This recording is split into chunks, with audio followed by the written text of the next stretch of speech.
Okay, now this is pretty much related to Northern Australia, and in particular the NT and WA, but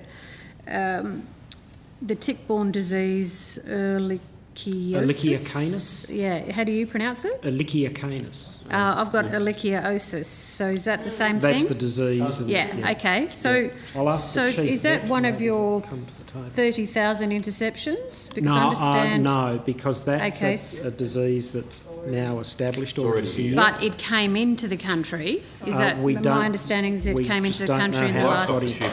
Dr. Shipp is the Chief Veterinary Officer for Australia. Well, I won't argue with you, Dr. Shipp. You tell me when it came into the country. And, Chair, we will give Hansard the correct spelling of that particular disease that the Senator is referring to. So it's Latin name. So.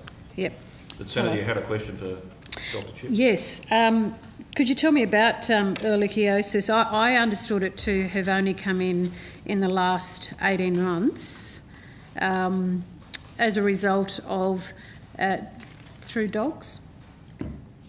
And the concern, obviously, that we have in our regional and remote regions is that the connectivity between the ticks in the dogs and the transfer to people, especially people with low chronic disease. Can you tell me about when that came into the country?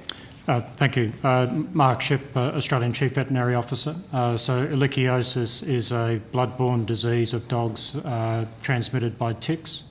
Australia was free of this disease up until about 18 months ago, as you said. We don't know how it was introduced into Australia. It was most likely introduced through an infected dog. It's quite difficult to detect on imported dogs, but it could have also been brought in through an infected tick on another pathway. Since its introduction, at least 400 dogs have become infected in northern Western Australia and the Northern Territory.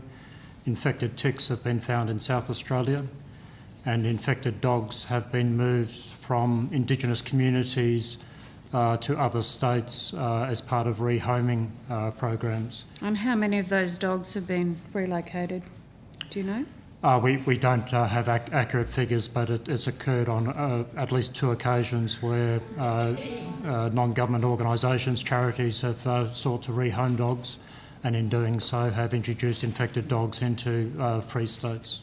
And so those 400 dogs that have been infected, what happened to them?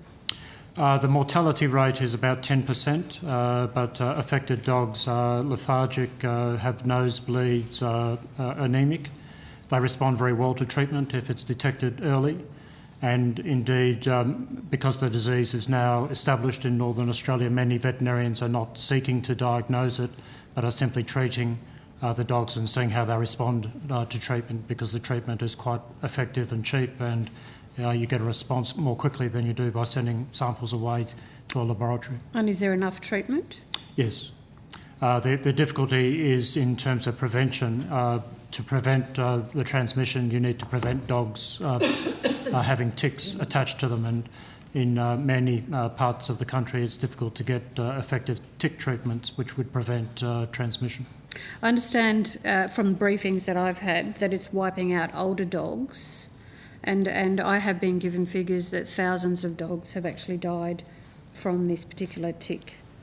I haven't heard those sorts of numbers, but certainly dogs that have got concomitant disease or other challenges would be more susceptible, yes. Okay, there is, so throughout the Northern Territory, for example, there is a regional Shire Council, Roper Gulf Shire Council, that has perhaps the largest proportion of those ticks in that area. Do you know how that treatment is going in those regions? We're meeting with AMRRIC later in the week, actually, to get a briefing from them, and we're dealing directly with the Chief Veterinary Officers in the 2 affected states. And what about the connectivity to people? Is there a concern around that transfer from the dogs or the tick to people?